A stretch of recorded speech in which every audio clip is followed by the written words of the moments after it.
Hello à tous, c'est reparti pour un nouvel épisode sur le thème incroyable des faussaires. Et aujourd'hui, donc pour l'épisode 14, nous allons parler de... Wolfgang et Hélène Beltraki. Bonjour Olivia, bonjour Fanny. Salut Thomas. Cette affaire se passe dans les années 2000 également et prend fin, je crois, en 2010-2011, quand ils ont finalement été attrapés. Mais on parle d'un couple allemand de faussaires absolument extraordinaires qui ont anticipé le marché de A à Z. On n'y a vu que du feu. Mais qui sont-ils et comment ça s'est passé Les Beltraki, la première chose qu'ils ont fait, c'est qu'ils ont identifié clairement les mouvements du marché de l'art porteurs dans les années 2000-2010.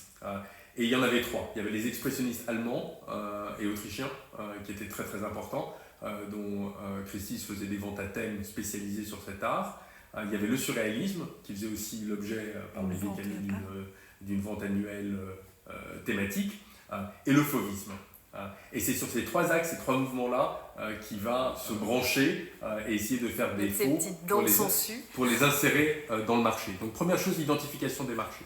Seconde chose, une provenance absolument impeccable.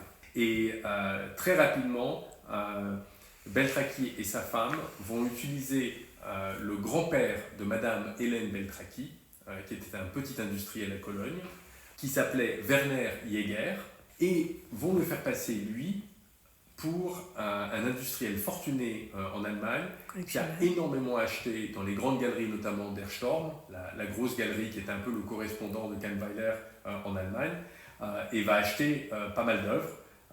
Et par la suite, avec la montée du nazisme à partir des années 30, de 1930, il va cacher toute sa collection, parce qu'elle était considérée par les Allemands comme de l'art dégénéré. Et cette collection va ressurgir à travers sa petite fille qui a finalement décidé de vendre certaines œuvres. Donc, et ça, c'est tout pipeau. Tout pipeau. Il n'y a pas un fond de vérité. Il n'y a pas un fond de vérité. Et quand on a finalement vérifié qui était ce monsieur Werner Jäger, on a réalisé que dans les années 20, à l'époque où il avait été supposé acheter toutes ses œuvres, il avait en fait 18 ans. Donc c'était absolument impossible qu'il achète ses œuvres, et il n'était pas du tout un industriel fortuné comme on pensait. Mais personne n'a jamais vérifié, et tout le monde, quand on entendait parler de Werner Jäger, on disait « Ah, le grand collectionneur de Bergstrom ».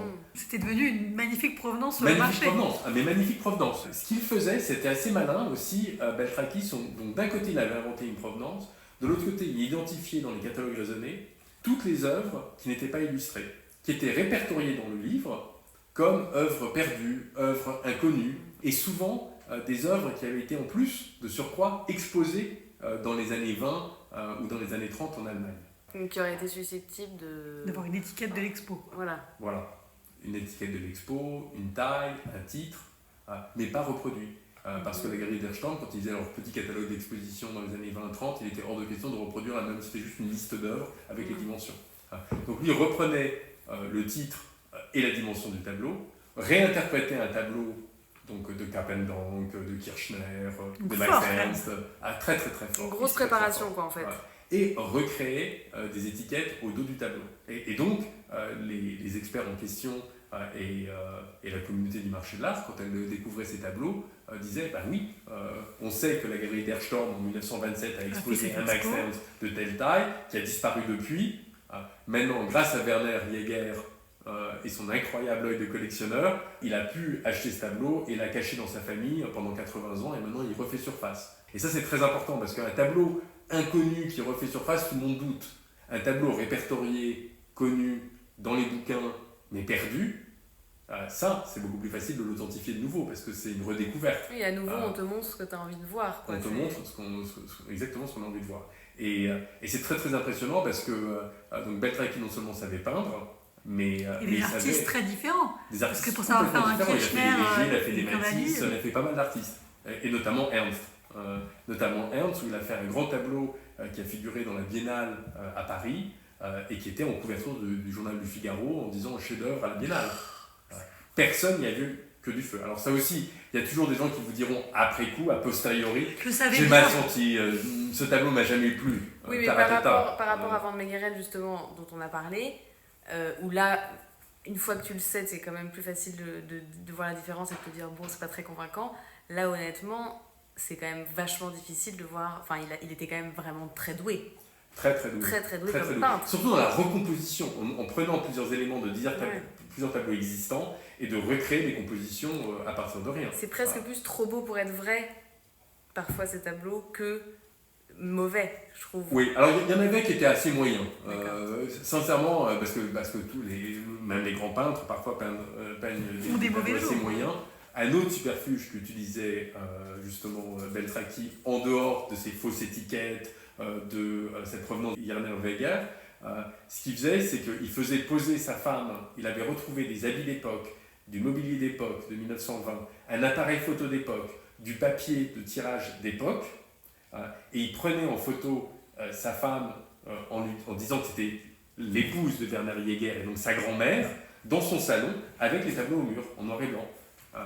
Et comme le processus tout était vrai, il n'y avait aucun moyen, au contraire, ça consolidait la provenance, et on se disait, c'est une jolie photo de madame... Qu'est-ce qu'elle ressemble à sa petite fille C'est assez fou. Et l'affaire, en fait, a été découverte un petit peu comme Van Meegeren, parce que lui aussi, Beltraki utilisait un réseau d'intermédiaires, au courant ou pas au courant, ça on ne le saura jamais, qui redistribuait les tableaux sur le marché. Et quand il a vu ces fameux tableaux 2-3 ans plus tard réapparaître finalement en vente aux enchères avec des prix 10 fois supérieurs au prix que lui-même les avait vendus à ces intermédiaires, il a décidé d'aller directement en vente aux enchères lui-même, en consignant un tableau de Carpendonck dans une maison de vente aux enchères en Allemagne.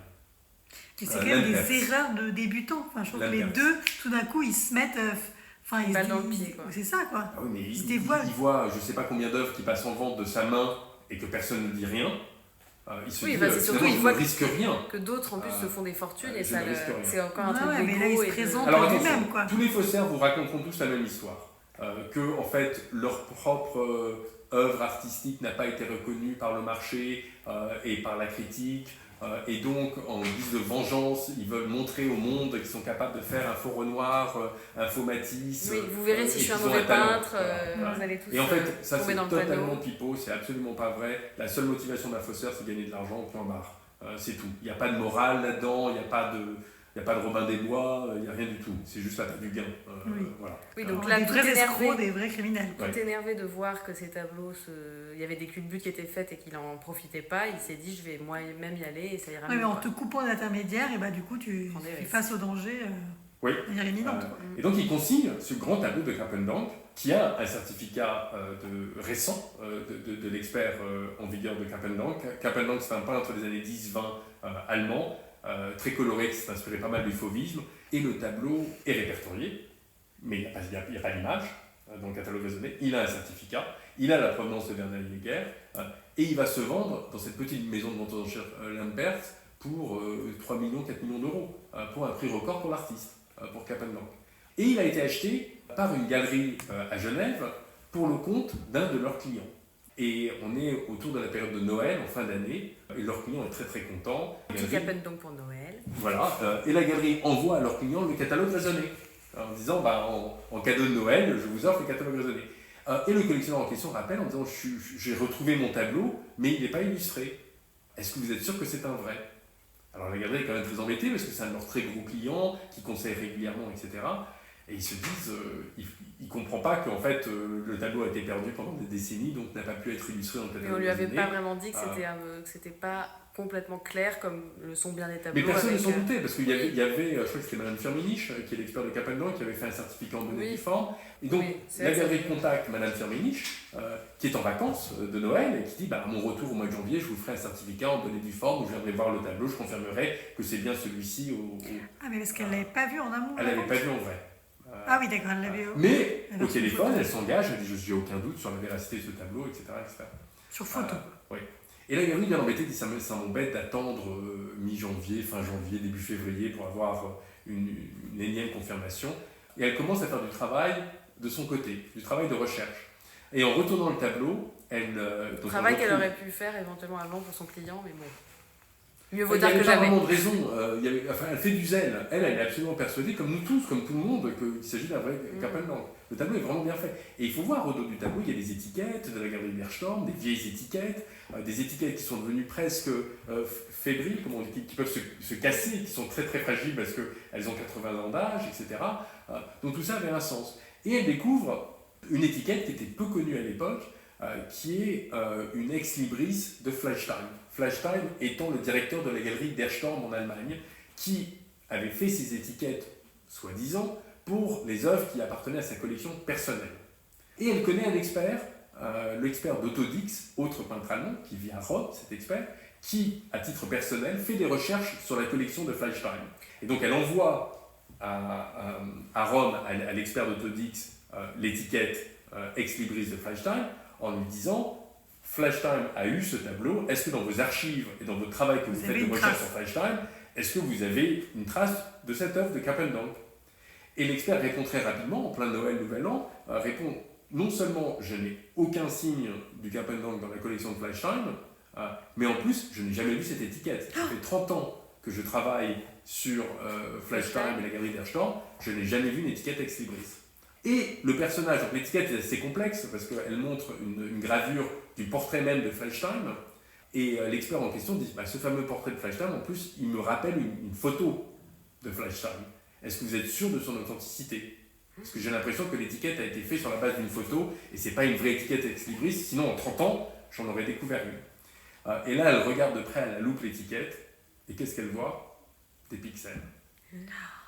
L'étiquette est fausse. Erreur. Mais alors du coup, ils ont inventé une étiquette. Alors, parce que pourquoi tu ne peux pas ne pas copier une étiquette? Ça, c'était l'erreur de Beltraki, c'est qu'il a inventé une étiquette. Encore une petite poussée par... Encore une étiquette en disant, je vais pousser, non seulement je vais dire qu'elle a appartenu à la galerie Der Sturm, mais en plus, ça faisait partie de la collection personnelle de son directeur, ça va rajouter encore un élément supplémentaire, et on va faire une jolie étiquette, comme d'autres en avaient, d'autres collectionneurs avaient des étiquettes ex-libris qu'ils mettaient sur le châssis de leur tableau, on va rajouter ça. Non seulement donc, elle découvre ça, Jentsch, qui est le nom du fameux expert à Rome, lui dit « Essayons de retrouver tous les autres tableaux qui ont cette fausse étiquette Fleischstein. » Parce que du coup, on pourrait identifier tout un groupe de... Si c'était pas le même. Donc là, à ce stade, ça débloque tout de suite le... Elle et lui sont convaincus d'avoir un faux. Mais ils le disent à la cliente ou à ce stade, personne n'est au courant? Pour le moment, ils font des recherches en interne. De toute façon, pour le moment, personne ne la croit. Parce que c'est une galerie à Genève, on se dit, qu'est-ce qu'elle en sait, elle? De toutes les façons, on a le certificat de l'expert en question. Donc, Et Lampert, c'est une politique où eux, en cas de faux, je crois qu'à l'époque, leur politique de remboursement, c'était de rembourser 10% de la commission qu'ils percevaient. Donc c'est tout. Donc évidemment, ça va mener à un procès contre Lampert, ce dithyrambique, où ils vont dire non, on veut l'annulation de la vente complète, etc. Mais pour le moment, personne n'est vraiment convaincu qu'il s'agit d'un faux ou d'un vrai. Et elle nous informe, elle m'appelle un jour en me disant Thomas, je crois que vous avez aussi vendu chez Christie's 2 tableaux avec cette étiquette Fleischstein, puisque vous avez illustré même l'étiquette Fleischstein dans votre catalogue. Donc on ne l'a pu retrouver. Et il s'agissait donc d'un autre tableau de Kapendonk et d'un tableau de Derain, fauve cette fois, mais un tableau mineur de Derain. Enfin, mineur qui s'est quand même vendu à 4 millions de dollars, c'est pas si mineur que ça? Oui, si mineur, parce qu'un tableau de Collioure de 1905 et 4 millions de dollars, c'est pas énorme. Tu vois, donc pas mal, mais pas un chef-d'œuvre. Et on récupère ces 2 tableaux du coup. On récupère ces 2 tableaux en se disant allons vous réussissez à les récupérer? Oui, on a contacté les acheteurs, on leur a dit on aimerait faire des recherches supplémentaires sur les 2 tableaux que vous avez achetés. Ça commençait à être dans la presse, cette histoire. Il fallait agir. Il fallait agir assez rapidement. Donc, nous récupérons ces œuvres et nous les envoyons dans un laboratoire d'analyse de pigments. Alors, on nous demande souvent pourquoi est-ce que ce n'est pas quelque chose que vous faites à chaque fois. C'est impossible, parce que d'abord, ça coûte beaucoup d'argent, ça prend au moins 3 à 4 semaines. Et surtout, c'est pas toujours concluant. C'est-à-dire que si ça permet une datation surtout.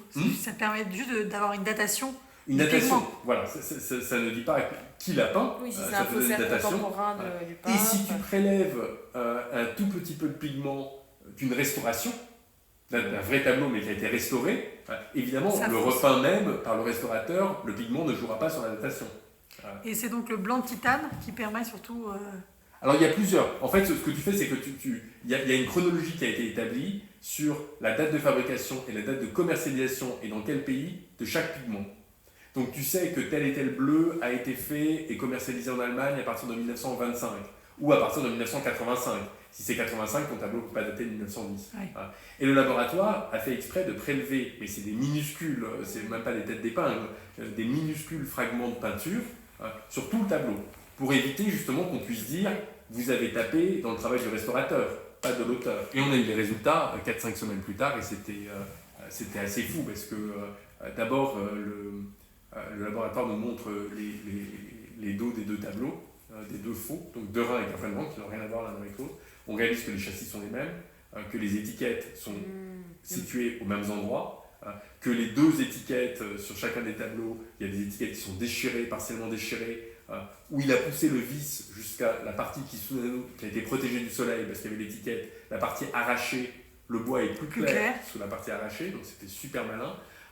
Il nous dit, regardez, sur les deux tableaux, il manque un clou. À chaque fois, quand il y a, donc, la toile est tenue sur le châssis par des clous, donc non seulement tous les clous étaient rouillés, mais en plus il manquait un clou à chaque fois, et il disait, regardez, là où le clou est tombé, il y a une auréole de rouille qui montrait qu'il y avait un ancien clou. Et il disait, vous voyez cette auréole de rouille, c'est de la peinture. Tout est faux. Tout est faux. Il a écrit un livre, Beltraki, où il prétend avoir fait tous ces faux, entre guillemets, pour essayer de payer les soins de son épouse qui avait attrapé un cancer et qui avait besoin de soins intensifs. Et il ne parle pas du tout de la maison dans le Midi qui s'était achetée à plusieurs millions d'euros par ailleurs. Enfin bon, ça c'est un détail. Et le rôle de sa femme là-dedans, hormis le fait qu'elle se déguisait pour la photo, elle a été jugée complice. Elle a été jugée complice. Le problème, c'est que donc, du coup, il y a un procès qui commence en Allemagne. Mais en Allemagne, la justice a une procédure très particulière que si tu te déclares coupable d'entrée, le procès est immédiatement arrêté. Pour sauver des frais de processus judiciaire, il n'y a pas de témoignage, il n'y a rien, il y a juste la sentence. On passe directement à la sentence. Du coup, on n'a jamais eu le procès avec tous les témoignages pour essayer de comprendre quel était le réseau que Beltraki utilisait, est-ce que le réseau était au courant ou pas, comment est-ce qu'il pouvait savoir autant sur la peinture, mais autant sur la méthodologie des maisons de vente et des experts pour retracer toute une œuvre, comment il savait l'importance de certaines étiquettes, il a dû être très très très bien informé. Et c'est vrai que là, le cas Beltraki, pourquoi il est extraordinaire ? Parce qu'il couvrait tous les angles. Il s'était créé une fausse provenance, il savait créer des fausses étiquettes, il savait très bien les tableaux qu'on cherchait, tout ça demandait une recherche mais conséquente avant de se lancer dans un faux. Et en plus, il savait bien peindre. Ouais. Il savait vraiment peindre les faux et des œuvres dans le style 2 remarquablement bien. Et donc, on a su, par le livre ou par le procès, combien, en gros, il y avait, même si on n'a pas pu les identifier, quel était l'ordre de grandeur des faux qui circulent ? Non, je crois qu'il a été accusé pour 38 ou peut-être une petite cinquantaine, je ne me souviens plus trop, une trentaine de tableaux, je crois. Mais il me semblait qu'il avait dit à un moment dans un interview ou dans le bouquin qu'il y avait plusieurs centaines dans la réalité. Ça, c'est les mythes toujours. C'est tous les faussaires mythos qui vous disent toujours. Tu l'aimes pas, lui, en tout cas, je ne sais pas ce qu'il t'a fait, Beltraki. Ah non, mais je vois que tu n'as aucune affection. Parce que les faussaires s'annoncent comme des artistes frustrés, tandis qu'en fait, s'ils aimaient l'art, ils ne feraient jamais des faux. Jamais. C'est des escrocs. C'est dénigré. On sentait que Jesus, qui multipliait les pains, t'amusait un peu, tandis que lui, Jesus, il a montré une certaine créativité qui me plaisait bien, mais Beltraki, il a fait du tort à la Galerie der Storm, il a fait du tort à Max Ernst, il a fait du tort à plusieurs fauvistes. En fait, le marché de l'art, dans le cas de Beltraki, a eu beaucoup de chance que le procès n'ait pas eu lieu. Parce que le procès, soit il prouvait que tu étais de mèche avec Beltraki, et donc tu étais complicité de faussaire, en fait, soit tu t'étais fait berner comme un bleu et tu n'avais jamais pris le temps de vérifier que Bernard Jäger avait 18 ans quand il était supposé acheter tous ces tableaux et que ça n'avait aucun sens. Donc, dans un cas comme dans l'autre, soit tu allais en prison pour complicité, soit tu montrais une naïveté et un manque de professionnalisme. Et un manque de professionnalisme flagrant. Donc finalement, tout ça a été un peu étouffé. Ce qui est très étonnant aussi dans cette affaire, c'est qu'en Allemagne, il y a eu des articles qui sont sortis, qui faisaient 10 pages de long, qui expliquaient tous les tableaux, tous les processus, tout. Et en France, on en a relativement peu parlé. Beltraki a fait 6 ans de prison. Très rapidement, sa sentence a été qu'il devait rejoindre la prison le soir, mais qu'il pouvait rentrer chez lui pendant la journée. Et il a continué à peindre, non plus des faux, mais des tableaux minables, nullissimes, mais avec une certaine notoriété, parce que c'est Beltraki, il a réussi à en vendre. Mais il a eu une cote, surtout quand il est sorti de prison, etc. Il a quand même eu sa cote. On parle d'un film aujourd'hui qui va peut-être être fait sur Beltraki. Oui, non, mais c'est quand même hors norme. Et c'est vrai que c'est assez hors norme. Donc ces affaires sont rarissimes, parce que c'est pas donné à tout le monde d'avoir toutes les compétences réunies pour pouvoir faire un bon faux, entre guillemets, mais font énormément de mal au marché, et encore une fois à la cote de l'artiste et à la réputation de l'artiste. Mais nous apprennent aussi à être un peu plus attentifs. Mais après, il y a quand même des artistes. Regardez, vérifier est mieux, voilà. C'est clair. Bon, bah, incroyable en tout cas. C'était vraiment dingue cette histoire, à nouveau. D'accord, merci beaucoup et à la semaine prochaine. Merci à toi. Merci beaucoup Thomas. Bye. Ciao.